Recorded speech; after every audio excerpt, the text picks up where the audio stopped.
Thanks for tuning in today. Today I get to show you the CrawlMaster Mini, which actually says Silencer Mini on it. We had to change the name because of some YouTube and Facebook algorithms giving us troubles with that name.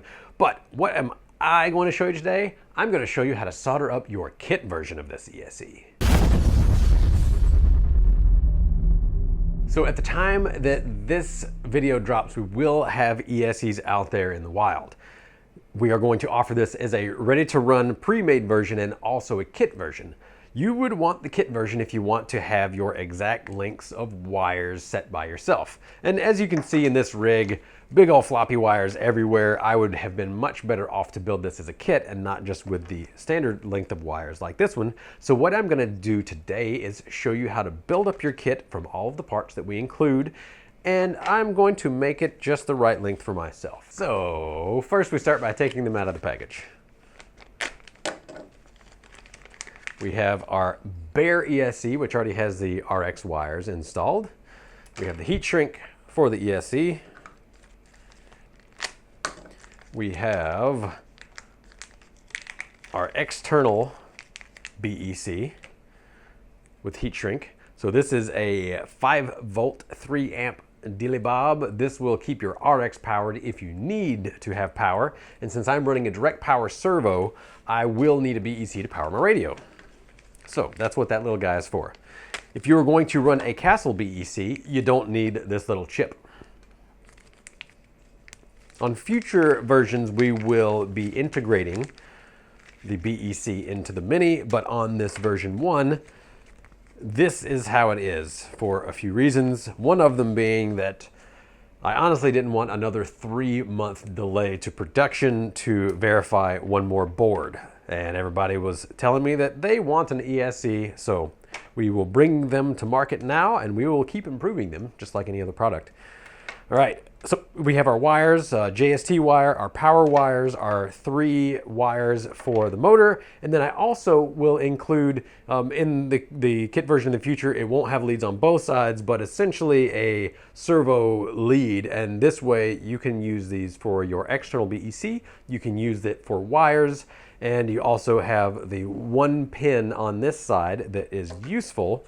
So what we'll do is shove this pin into our RX plug. So we gotta gently slide it out of that guy. And there's our wire that we can use. And it has the plug on the end so that we can shove this in for our voltage and for our RX power and have everything be happy. What I would recommend for this task is some sort of something to hold the ESC in place. This is a BEC vacuum vise, I believe they're called. I just got this on Amazon. But this is gonna work perfect for soldering.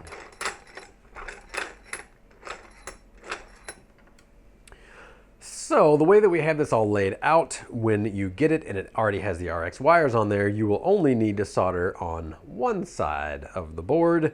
And I like to put the power wire or the power pads a little bit on the outside of this vise, and then our motor pads, motor wire pads on the inside of the vise. Doesn't really matter. All you need to do is get it soldered, right? Not too big of a deal. Oh, and I need to turn on the soldering iron.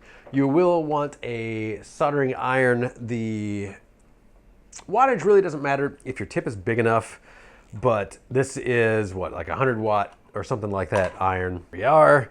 And for a lead-free solder, I would recommend somewhere around 350 Celsius on your iron temperature. 325 works though, and doesn't have as much problem with making your tip contaminated. So the first thing I would recommend once this is up to temp, I do have a big old massive tip installed on this one, and the pads are big enough that it's gonna be just fine, as long as we're careful. First thing we're gonna do is to pre-tin all of these pads. So we wanna make sure that there's solder on the pads.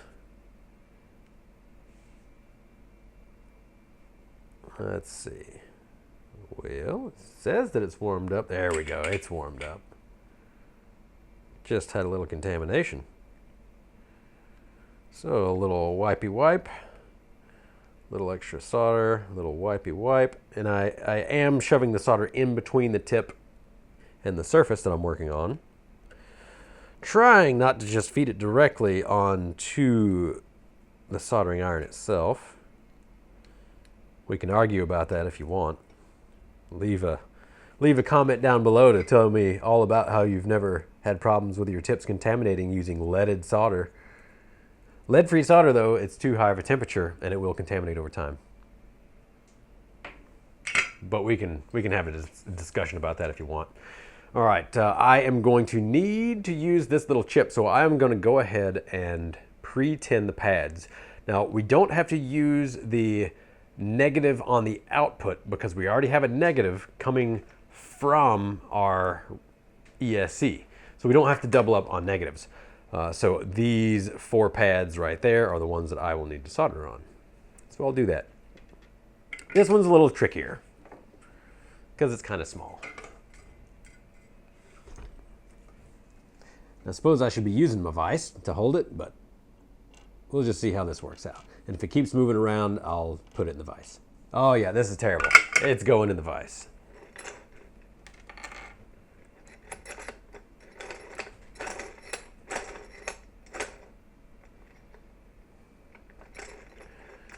What else could we use to hold this down with? Any ideas? We just need something to keep it from moving. All right, negative input.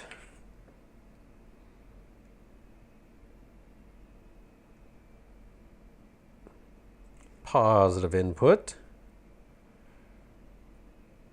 And our positive output. Those are the 3 pads that we need to solder. Now, since this is already in the vise, I will put a short positive lead on it.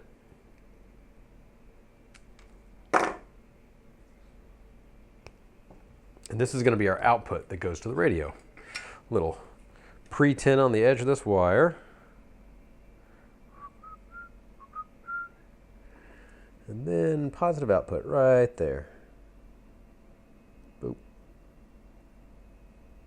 Perfect. Then we need our positive input.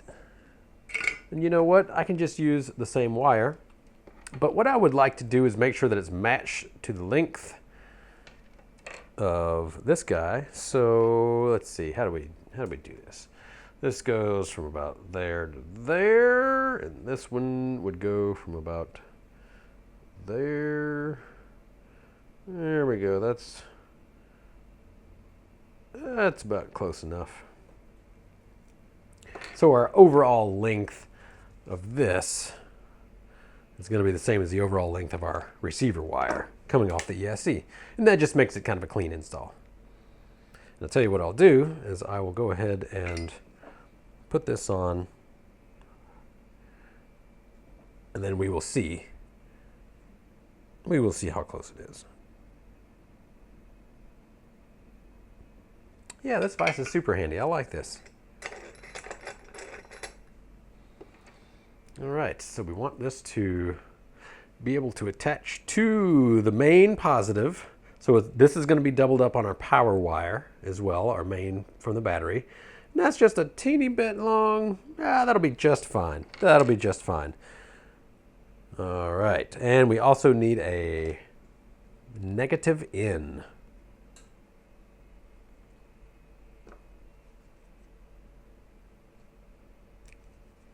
And the negative in should be the same length as our positive in.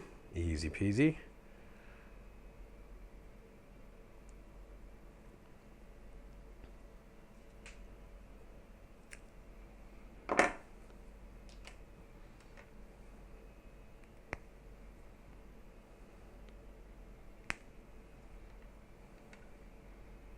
Now we shall tin all of these.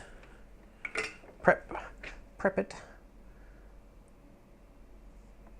1, 2, and 3.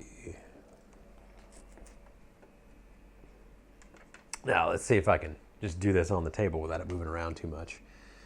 Connect our negative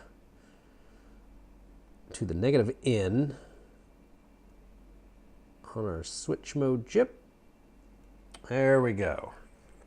Now the last thing we need to do is to attach this. Now there is an extra ground on the board. Let's see, where'd you go? There we go. There is an extra ground on the board right next to the ground that we use for the RX lead. And of course you could use the main negative ground too. However, I am going to use this little pad, which I forgot to pre-tin, so I'll do that now.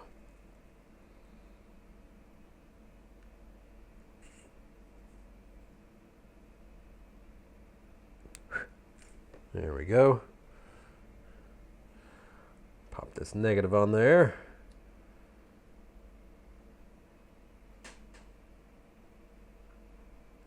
Perfect.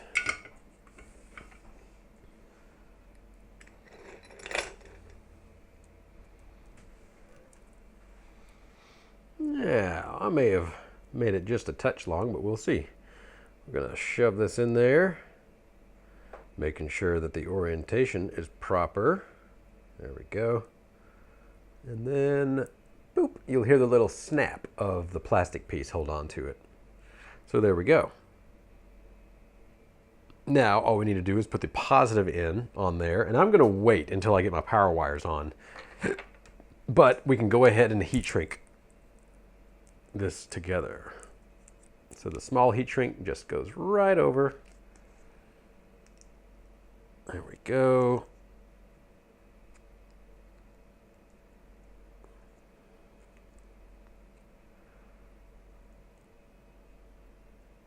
And you can use a lighter or you can use a heat gun.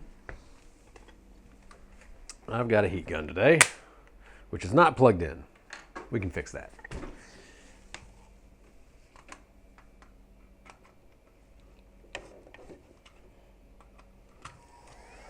There we are. So tell me, what's your preferred method for heat shrinking heat shrink? Do you have a heat shrink gun for heat shrinking your heat shrink? That's all this is for. It would probably make a pretty good hair dryer. Oh, I guess you could use a hair dryer too, huh? Or a lighter. Maybe a torch. Or maybe you're just enough of a loudmouth that you can just breathe on it.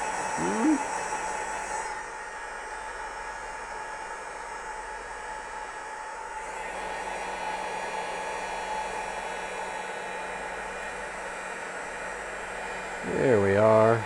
Real nice.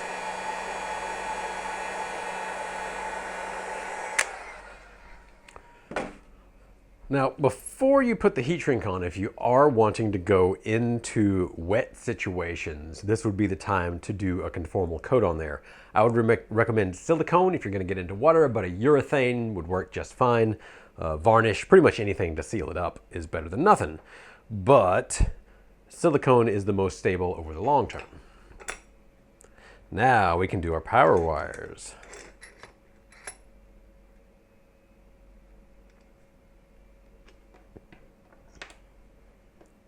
So we'll do the power wires, then we're going to throw the JST plugs on top of that, and then I'm going to do the power wire for our switch mode BEC on top of that. And it looks like we could probably strip just a little bit more of this insulation. Go. Give ourselves just a little bit more purchase for this.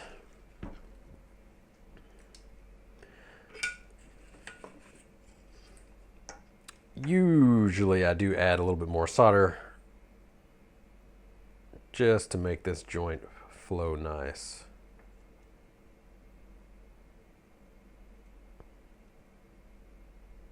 There we go.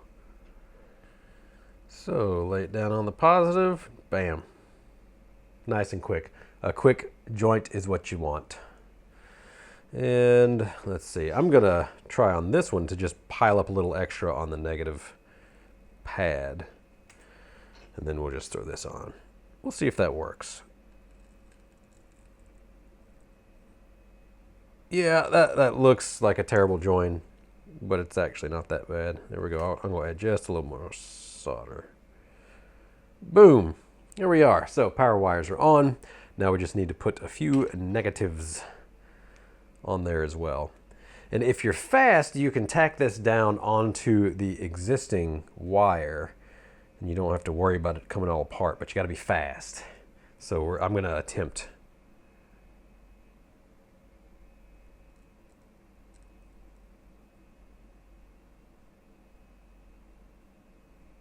Oh, too slow. See, popped off. Try again.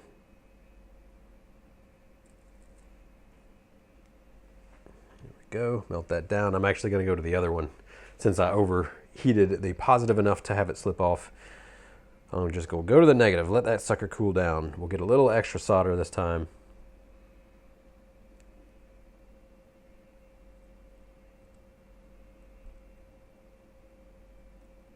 There we are. Melted into the existing solder that was on the wire but didn't quite go all the way in. And it's a bit tricky. The first ones with ready to runs, we will have the JST already soldered in for you somewhere. On the second run, we will definitely have them all soldered in, and they will already be attached to these wires, just to make it easier for you, because after building quite a few of these, I am realizing what the holdups are and what could make it easier for y'all. There we go. Just a little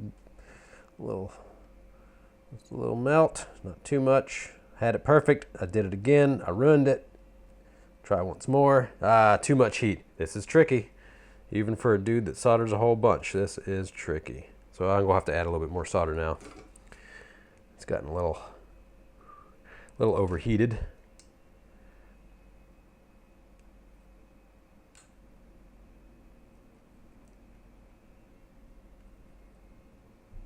Yow! Getting warm.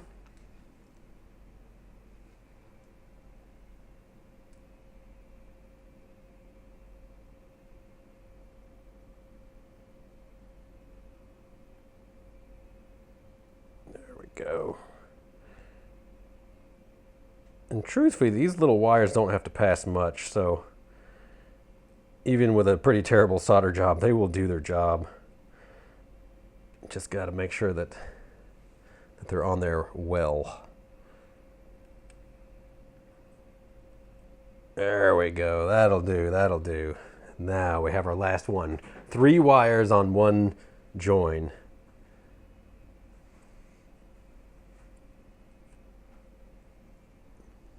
There we go. That'll do.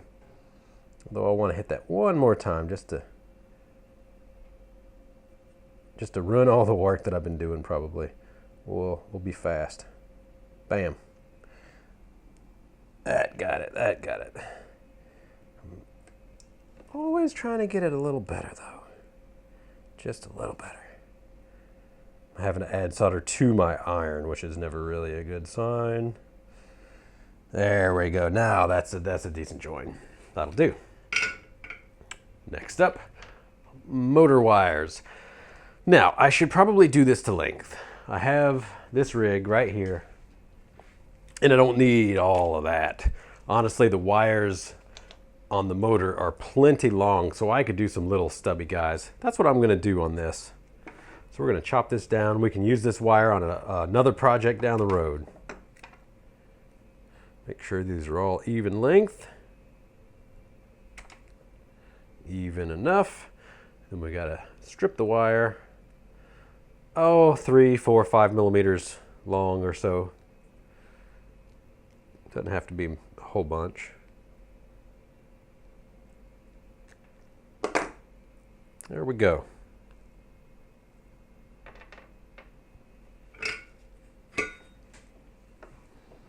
Now we tin the wires.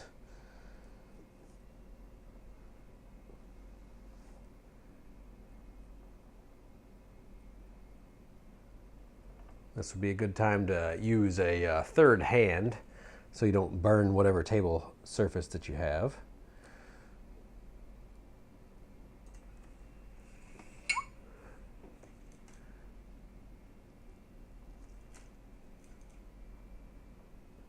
And a lot of times when you're tinning the wires, you got to do it on both sides because it won't quite flow all the way through.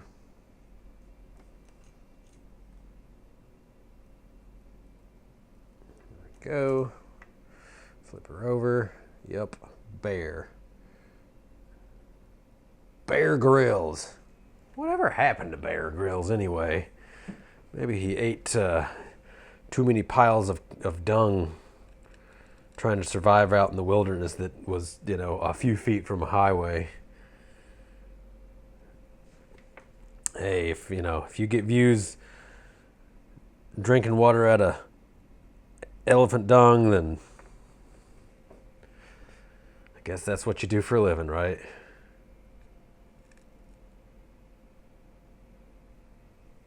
I solder for a living half the time, it seems. As I've stated on the channel, it seems that soldering, we just keep coming back to soldering, and we keep coming back to soldering.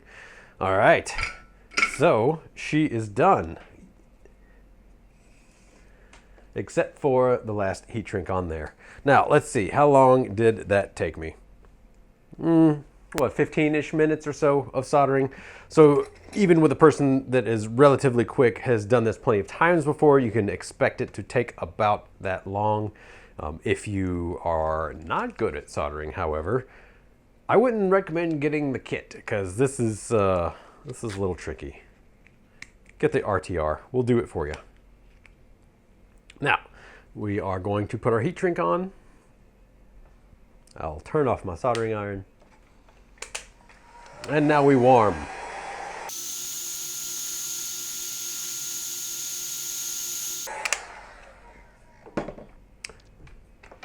Now, since it's done, we might as well do a real quick test and make sure that we didn't overheat anything enough to make it fail, because you can actually do that. If you use too much heat when you're soldering, then components can slide around on the board.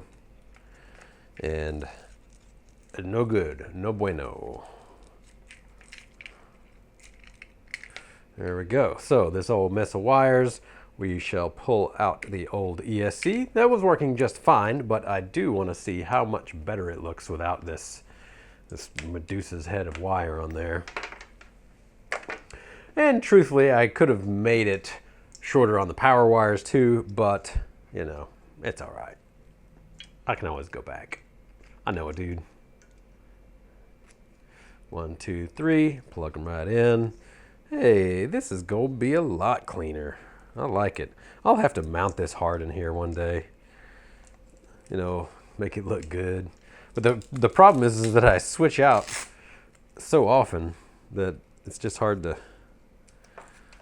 commit when I know that I'm going to be making changes. All right, there we go.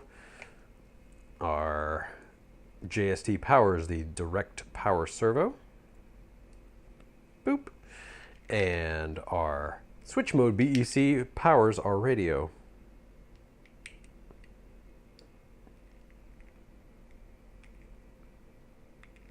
There we go. And we'll clean up this wiring just a little more. Just a little more. This isn't clean, but I'll take it. Now, what do I do with my radio? Radio on first. Plug this guy in. I'll hope that I got the polarity right. I did. There we go. So, does it work? Steering works. That means we got power to the radio. And hey, there we go. And at this point, you're ready to run. There is no current computer software for this ESC. This one is going backwards, so I'm going to switch 2 of the wires around. It's a sensorless system, so it doesn't matter which 2. We just switch them, and that makes it go in the opposite direction. In the future, as we do hardware updates and software updates, I will make more videos to keep y'all in the loop, because I figured that this is probably going to be the best way to have an instruction manual, because it's going to be constantly changing, and one of my least favorite things to do is to constantly update instruction manuals. I'm just not that kind of guy. So this is a 2500 kV revolver, And as you can hear, it's quiet. Yeah, it's very nice. There's a teeny bit. The teeniest bit of noise. Maybe you could hear that. Maybe you couldn't, but there we go. And then, like a revolver of this KV has, more wheel speed than a crawler really needs. But yes, throttle matching, on throttle drag, everything that we need in a mini controller today. All right, I hope this helps you as far as assembling your kit version of the CrawlMaster mini controller. If you do have any questions, do your best to leave them down below and I'll get to them if I can. However, being, soldering tech questions, it can be a little tricky to answer in text form, but I will do my best. Leave your questions down below and I do appreciate you tuning in. Have a good day.